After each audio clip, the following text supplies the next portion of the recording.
Boa tarde a todos. Eu diria que o grande desafio, né, nessa sétima e última rodada seria, já um pouco cansado, não dormirmos, né, nesse auditório bastante aconchegante, um pouquinho escuro, mas, evidentemente, os temas são palpitantes a ponto de ninguém cair nessa tentação, né, de dormir. Rogamos mais uma vez que desliguem, por favor, seus celulares.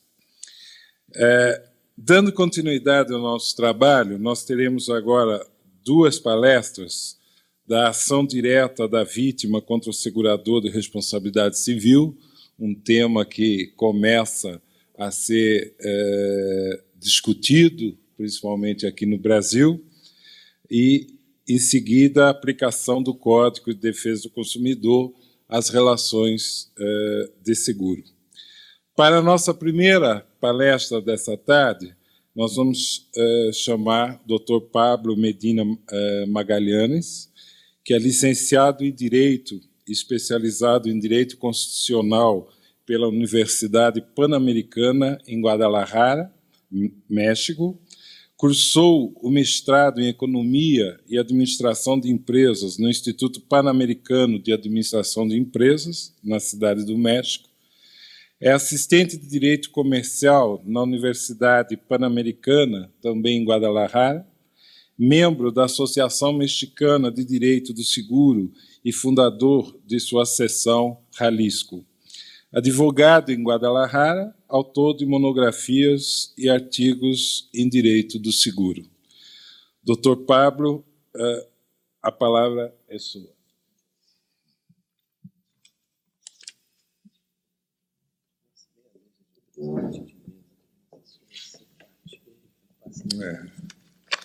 Obrigado. Buenas tardes.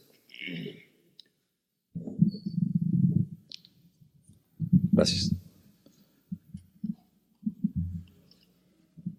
Antes de empezar, quisiera compartir con ustedes el que este viaje ha sido un viaje lleno de privilegios.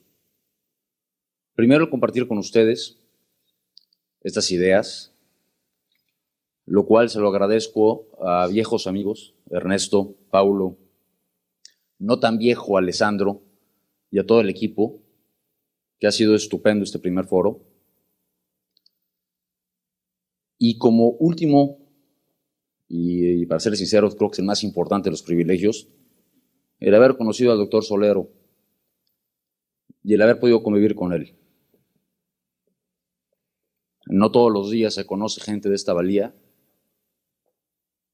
y ha sido una muy grata sorpresa llegar a este país que tiene tantos lazos con México y encontrar la acogida que he tenido. Muchas gracias. Gracias, Ernesto, Paulo, gracias a todos. Se me ha pedido que hable acerca de un tema que me parece que es por demás polémico. La acción directa que tiene el tercero en contra de la aseguradora. Cuando empecé a preparar el tema, me pasó algo muy curioso. En México tenemos una disposición legal que expresamente señala la posibilidad de que el tercero pueda accionar en contra de la aseguradora. La experiencia profesional que había tenido había sido de que si bien existía ese precepto legal, realmente la aplicación se había visto muy mermada, muy objetada. Cuando Ernesto me hace la petición, me pareció que iba a ser por demás sencillo en virtud de la práctica profesional personal que yo tenía. Pues déjenme decirles que fue todo lo contrario. Me metí en un enorme problema y me hicieron estudiar muchas cosas que para mí estaban sobreentendidas y que resultó que eran completamente diferentes. Voy a empezar hablando un poco de los antecedentes, porque me importa la relación que tiene con el caso práctico de que voy a hablar al final. No se hagan ilusiones, aquellos que van a leer mi ponencia escrita no tiene nada que ver en cuanto al orden, a cómo lo voy a hablar. Empiezo. La responsabilidad civil en México y en los países que conozco tiene dos vertientes: la responsabilidad civil objetiva o de riesgo creado y la responsabilidad civil subjetiva o de culpa. En México, la ley no es clara al respecto, por cuanto a que la responsabilidad civil objetiva también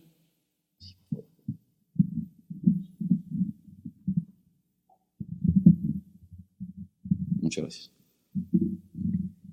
También incluye al propietario de la cosa. La disposición legal en México dice que aquel que haga uso de mecanismos, sustancias peligrosas, será responsable aunque no tenga culpa. Evidentemente, al igual que en la responsabilidad civil subjetiva, con la exclusión de la culpa o la negligencia inexcusable de la víctima.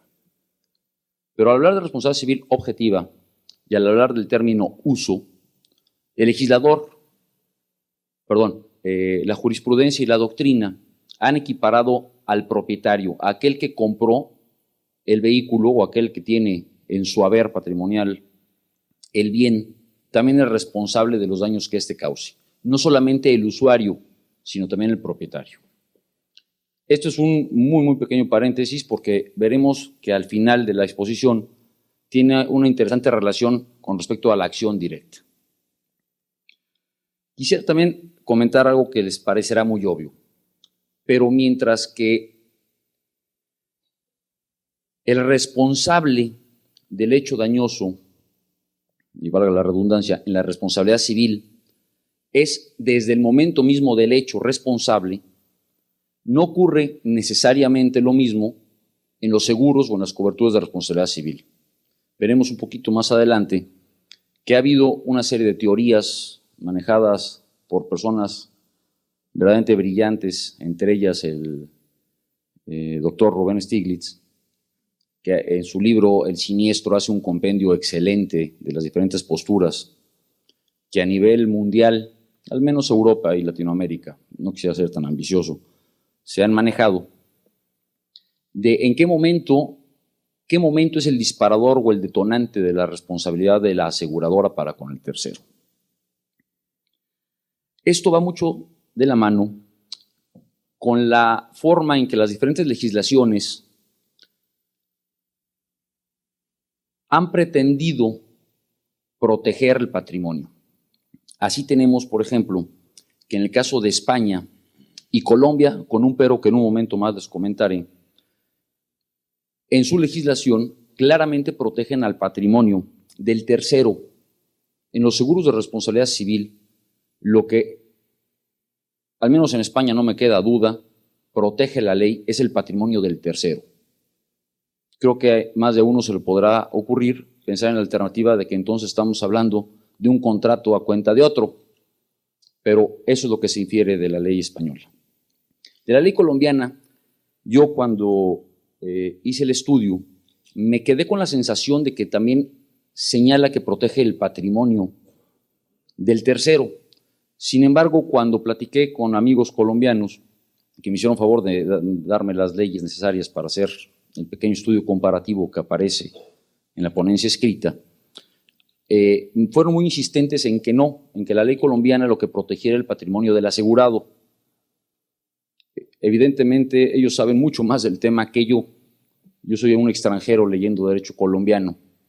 Sin embargo, mi parecer es que la ley colombiana en su artículo 1087 del Código de Comercio lo que protege es el patrimonio del tercero. Hipótesis diferente a lo que ocurre, por ejemplo, con las leyes mexicana, boliviana y argentina, en donde ahí claramente lo que está protegido es el patrimonio del asegurado. De hecho, es un punto muy interesante porque, como veremos también un poco más adelante, depende o fue tomado en cuenta esta protección al patrimonio del asegurado para efectos de considerar qué cosa es el siniestro que detonará la obligación del asegurador.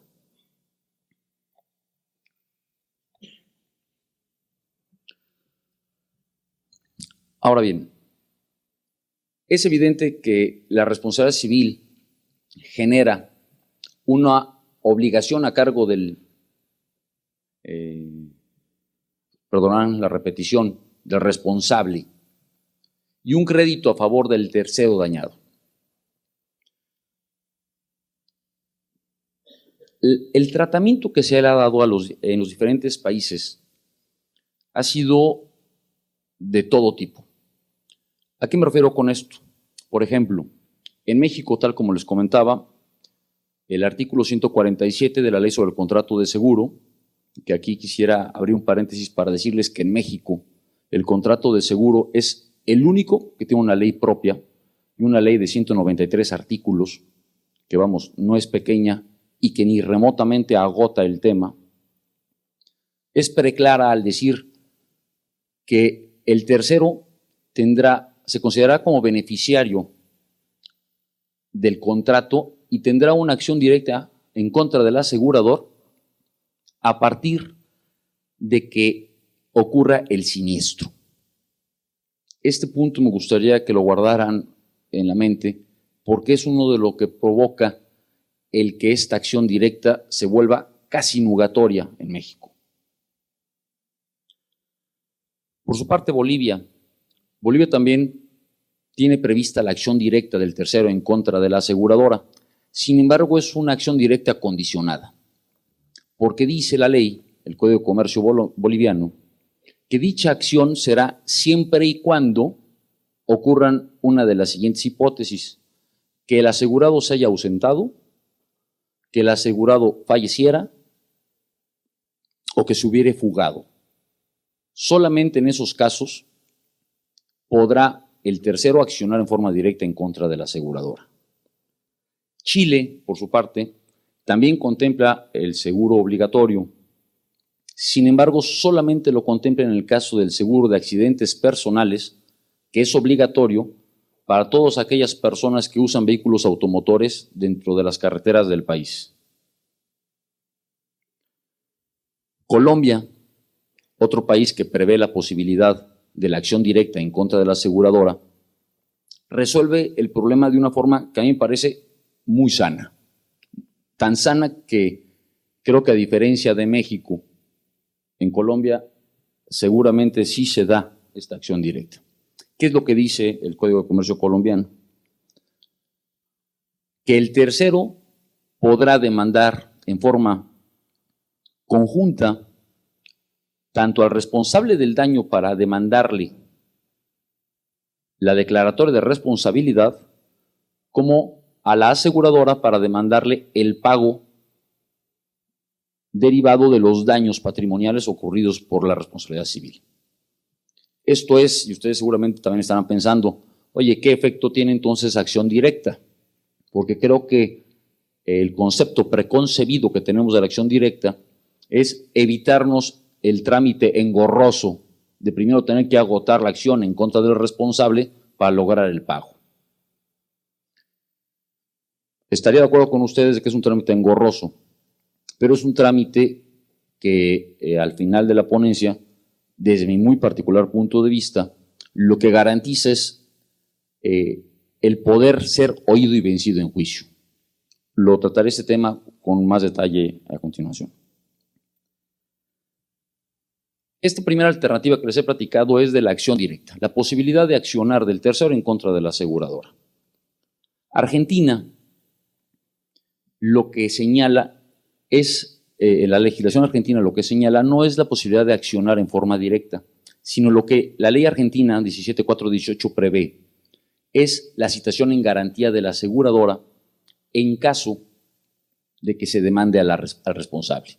Me parece que la solución es muy similar a la que da la legislación colombiana, al decir que en caso de que se condene en Argentina a través de este método de la citación en garantía, será cosa juzgada para la aseguradora quien deberá estar obligada, o quien estará obligada, mejor dicho, al pago de los daños, evidentemente hasta el tope de la suma asegurada, que hayan sido derivados de esa responsabilidad civil. Como tercera alternativa o tercera vía dentro de la legislación que tuve oportunidad de analizar, me encuentro con la legislación brasileña. Legislación que no prevé absolutamente ninguna hipótesis. En la ponencia escrita verán que me atreví a señalar una alternativa. Yo decía, bueno, existe una increíble libertad por parte o otorgada por el Estado a las aseguradoras para que establezcan en forma contractual todo aquello que no se oponga específicamente a la ley. Aquí no quisiera de ninguna manera tratar o pretender enseñarle el Padre Nuestro al Papa, consciente que estoy ante un público brasileño que conoce muchísimo mejor que yo su legislación. A mí se me ocurría la posibilidad de que se estableciera una estipulación a favor de terceros en las condiciones generales, en donde se estableciera no solamente la acción directa, sino la forma en que podría hacerse valer esta. Dicha alternativa evidentemente depende de la buena fe de los aseguradores y de una serie de vivencias que yo no tengo y que, insisto, creo que me metí en terrenos que no debía haber tocado. Pero simplemente menciono que son las tres grandes posturas que encontré en la legislación que tuve oportunidad de analizar. Para efectos de retomar y entrar de lleno a lo que es mi tema, voy a invocar, tal como lo hice hace unos momentos, el libro de El Siniestro de Rubén S. Stiglitz. ¿Por qué ese libro? Porque me pareció que trae un excelente compendio de lo que señalan muchos otros libros al respecto. Él empieza el capítulo respectivo con dos preguntas, tanto de Viterbo como de Duranté, y que dicen, ¿cuál es el disparador? ¿Cuál es el hecho que debe ser considerado como siniestro en los seguros de responsabilidad civil? Misma pregunta que yo me hice antes de analizar ese libro y que yo en la legislación mexicana entiendo que puede darse en uno de tres momentos. Sin embargo, será el tema que a continuación platicaré, pero no quiero dejar de mencionar las posturas que encuentra Stiglitz al respecto.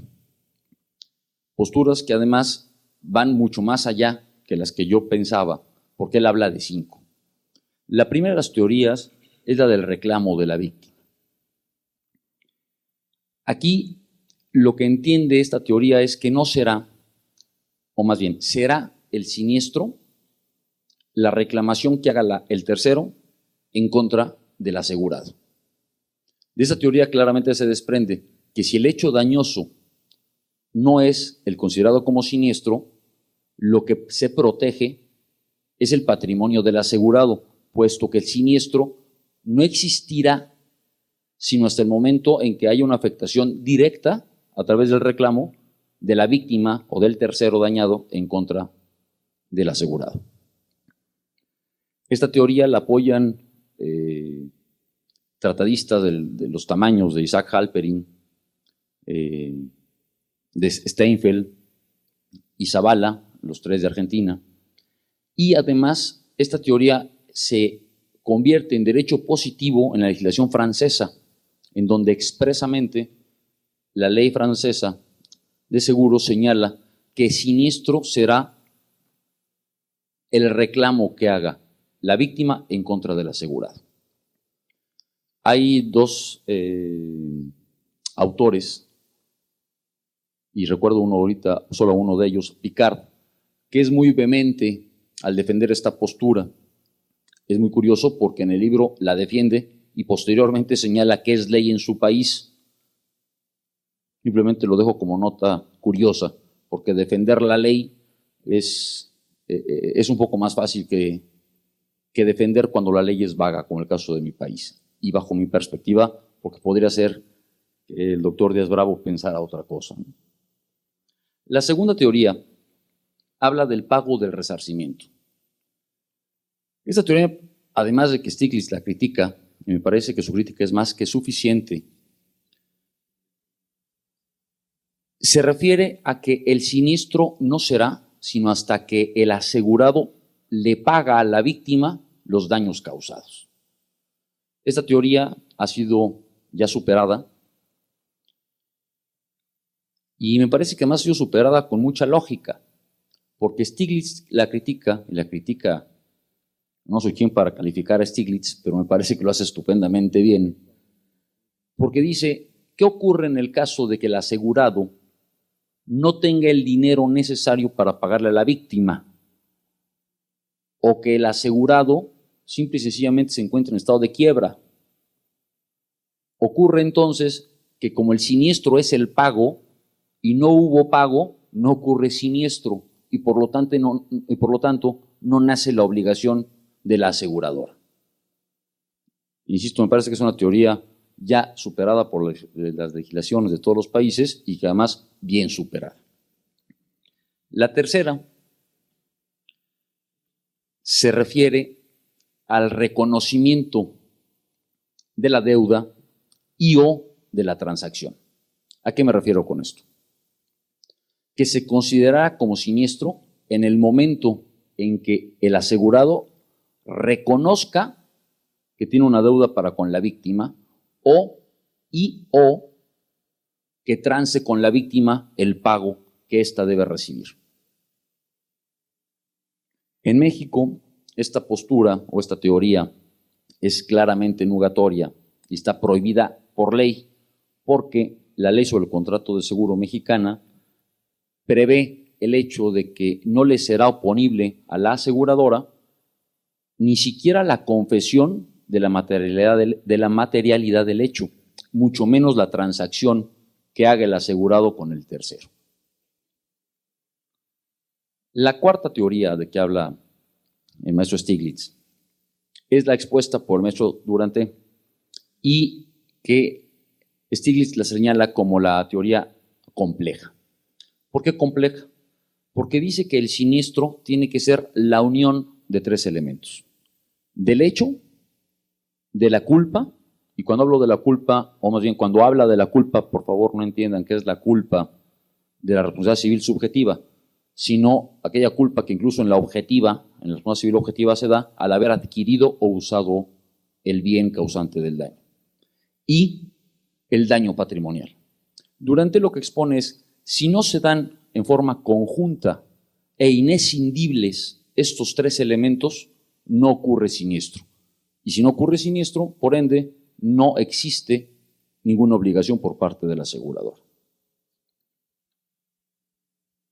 Por último, la quinta teoría a la que se adhiere el propio Rubén Stiglitz es la del débito de responsabilidad.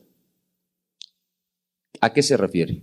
Y por favor tomen en cuenta que les estoy resumiendo en 2 minutos teorías resumidas ya de por sí por Stiglitz en varias hojas y que son resumidas a su vez de libros enteros. Entonces me disculparán si se me pasa alguno de los elementos que pueden ser valiosos al respecto. Pero al hablar del débito de responsabilidad,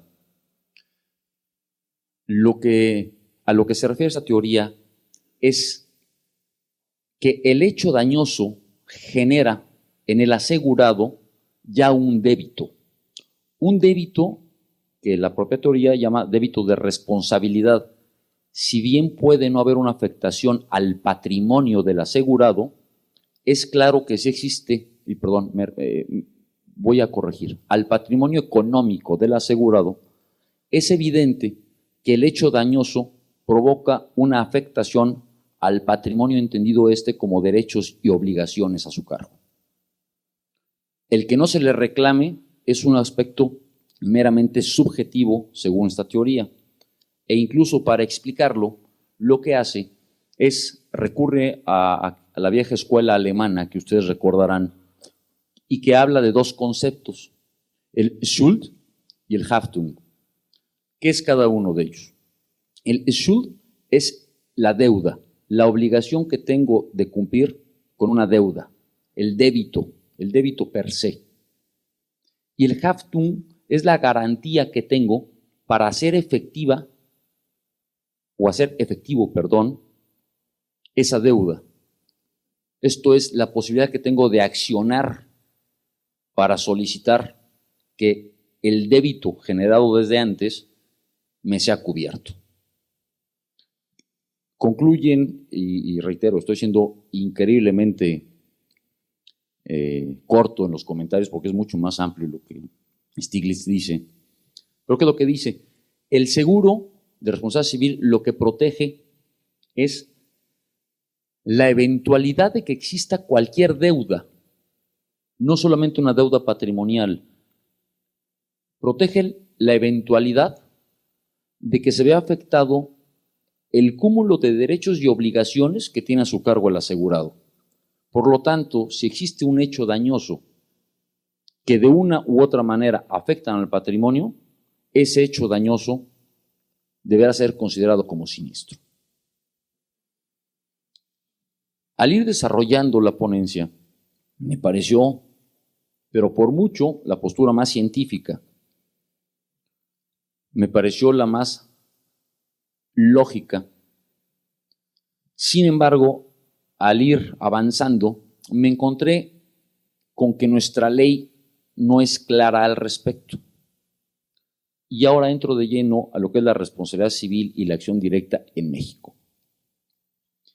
El artículo 145 de la Ley sobre el Contrato de Seguro es la que dice, perdón, antes de entrar a eso, quisiera comentarles que independientemente de cuál sea el clausulado que manejan las aseguradoras en México respecto al seguro o la cobertura de responsabilidad civil, todos esos clausulados tienen que acatarse, evidentemente, al capítulo respectivo de seguro contra la responsabilidad civil establecido en la Ley sobre el Contrato de Seguro.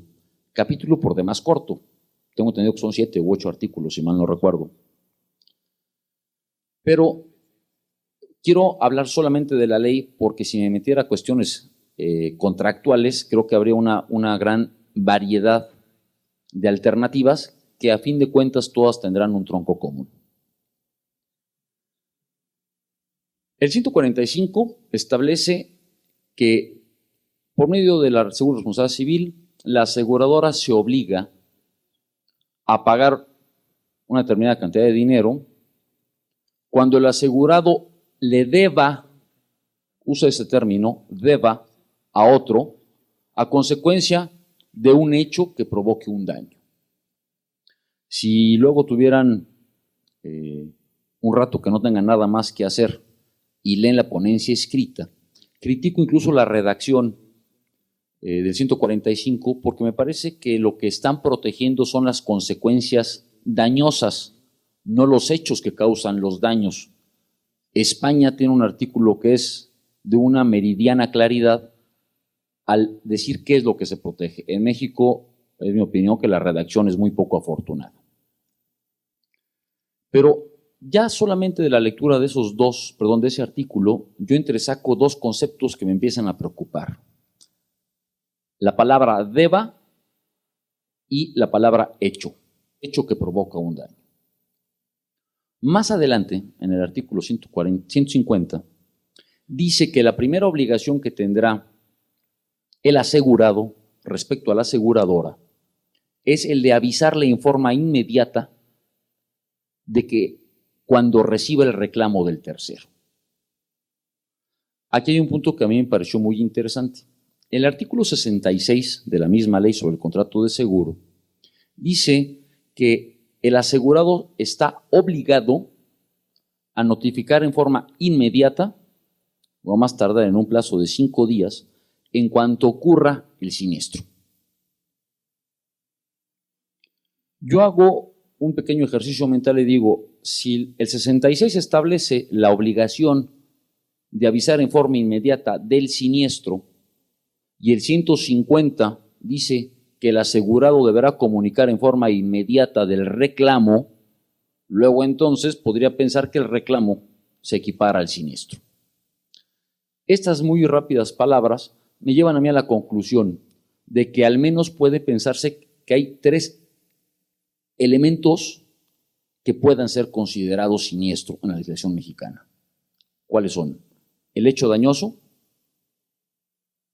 el reclamo del tercero o de la víctima contra el asegurado y la declaración de responsabilidad del asegurado con respecto a la víctima. Esta teoría la comparten los autores españoles Garrido y Garrón y San Martín, y no son españoles, son argentinos, el lapsus, y específicamente hablan de estas tres alternativas o estas tres posibilidades de que sea considerado algo un siniestro en la materia de seguro de responsabilidad civil.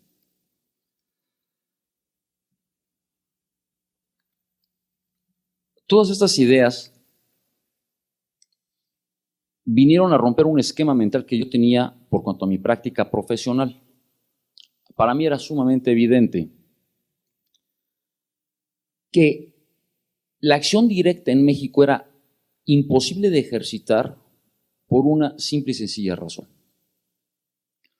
¿Cómo es posible que un tercero demande a una aseguradora por cuanto a la responsabilidad civil del asegurado si antes el asegurado no ha sido declarado responsable? Déjenme se los planteo de otra forma.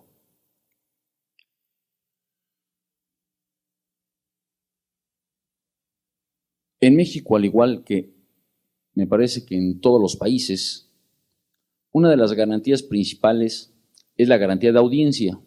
Me refiero a una garantía a nivel constitucional. En México es el artículo 14 de nuestra Constitución Política Federal quien prevé la garantía de audiencia. ¿Qué dice la garantía de audiencia? De que nadie podrá ser condenado si no es primero oído y vencido en juicio. Estas ideas que para mí me habían quedado más o menos claras, creo que fue el domingo que tuvimos oportunidad de comer con el doctor Jaramillo, y al oírlo me quedaron clarísimas. ¿A qué se refiere el doctor Jaramillo? Imagínense ustedes que yo voy a tener una acción directa en contra de un doctor porque fue negligente en su actuación. Como en México tenemos una acción directa, yo podría demandar a la aseguradora del doctor por cuanto a su cobertura o su seguro de responsabilidad civil profesional. La aseguradora se defiende y la aseguradora, sin embargo, es condenada al pago de la suma asegurada. Y de repente alguien le comenta al doctor: oye, qué negligente eres. Ah, caray, ¿y yo por qué? ¿Cómo que por qué no te hagas? Tu aseguradora fue condenada a pagar X cantidad de dinero por tu responsabilidad civil profesional. Supongo que estarán de acuerdo conmigo en que esto es completamente contrario a la Constitución y a la garantía de audiencia, porque la sentencia en la cual se condena a la aseguradora va a ser una sentencia que necesariamente deberá contener una declaración de responsabilidad de alguien que no fue oído y vencido en juicio. Este solo hecho me parece que es suficiente para que la acción directa, tal cual está planteada en México, no debiera progresar. Sin embargo, dentro de la ponencia escrita, señalo un caso práctico sumamente amplio y que lo voy a resumir lo más que pueda. ¿Qué dice el caso práctico? Es un caso real, iniciado en 1993. Una persona va conduciendo un vehículo en estado de ebriedad, acompañado de otras 3. Un camión transportista da una vuelta en U en la carretera, a mucha distancia de donde venía el vehículo. No puede dar la vuelta en U en un solo movimiento, lo que provoca que se eche en reversa, para tratar de pasar. El conductor no le dan ganas de frenar, nomás venía alcoholizado, se estrella contra el camión y mueren sus 3 acompañantes, él queda vivo. Las sucesiones de los 3 demandan en forma solidaria y mancomunada, y aquí voy a hacer algunas acotaciones, tenemos procesales mexicanos. Si quieren luego en la sesión de preguntas y respuestas, encantado trataré de ampliárselos. Me parece que en forma aberrante demanda en forma solidaria y mancomunada porque no son prestaciones ni remotamente iguales. Al transportista le demanda la responsabilidad civil objetiva. A la aseguradora debería demandar el cumplimiento de contrato de seguro. Incluso en México hay dos vías diferentes. En México la materia de seguros es una materia mercantil que por ser mercantil es federal, mientras que la materia civil es estatal. El caso es que demanda en forma solidaria y mancomunada. Las sucesiones no encuentran al transportista, por lo que se les hace fácil desistirse de la instancia en contra del transportista. Otra acotación muy rápida de derecho procesal mexicano. En México se distingue entre el desistimiento de la acción y el desistimiento de la instancia o de juicio. El desistimiento de la acción termina, mata a la acción. El desistimiento de la instancia o de juicio lo que hace es que se tiene por no presentada la demanda y vuelve las cosas al estado en que se encontraban antes de la presentación de la demanda. Se desisten de la instancia en contra del transportista. En ese momento la estrategia a mí me cambia completamente. ¿Por qué? Porque volviendo a mi idea clarificada posteriormente por el doctor Jaramillo, ¿cómo es posible que me declaren una responsabilidad de un cuate que no será oído y vencido en juicio? Esa idea es compartida por el juez de primera instancia que absuelve a la aseguradora, la comparte el tribunal de segunda instancia y en el amparo el tribunal colegiado nos da la voltereta. Nos dice, no, en virtud de que existe el artículo 147 de la ley sobre el contrato de seguro y que dicho numeral prevé la acción directa, luego entonces sí puede demandarte las sucesiones pese a que se haya desistido de la instancia en contra del responsable. Hasta ahí me parece que pese a ser un tribunal constitucional, actuó en forma absolutamente inconstitucional. Sin embargo, hace un razonamiento que me pareció muy interesante y muy preocupante porque era en contra mía, en contra del cliente. ¿Qué es lo que dice?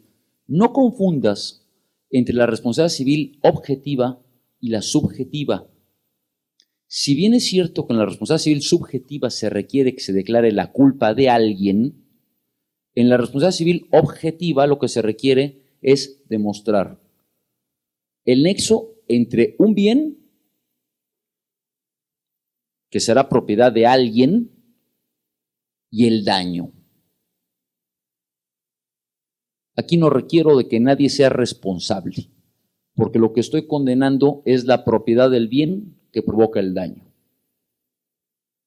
Me parece que es una decisión para pensarse. Quisiera comentarles que el juicio aún no termina. Llevamos 7 años con él, no ha terminado.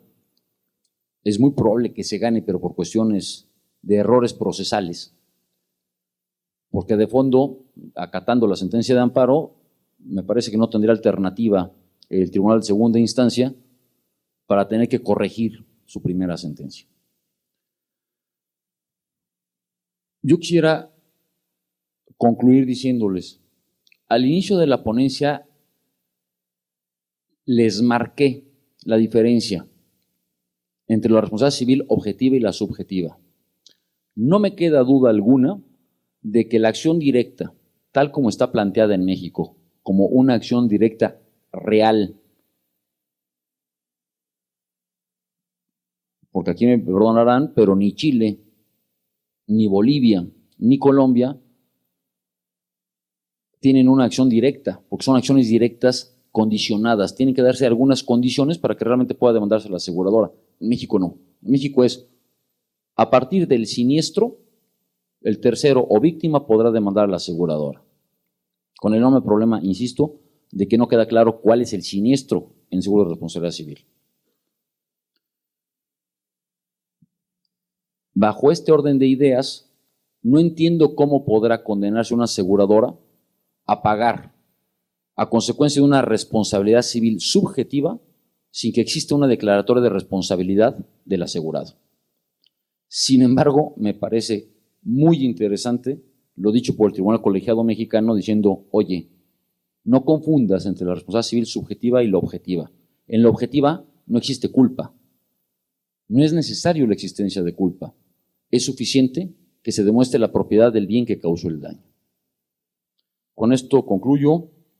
Agradezco. Me parece que les generé muchas más dudas de las que solucioné, pero no los veo tan dormidos y después de la comida creo que eso fue ya un gran logro. Muchísimas gracias.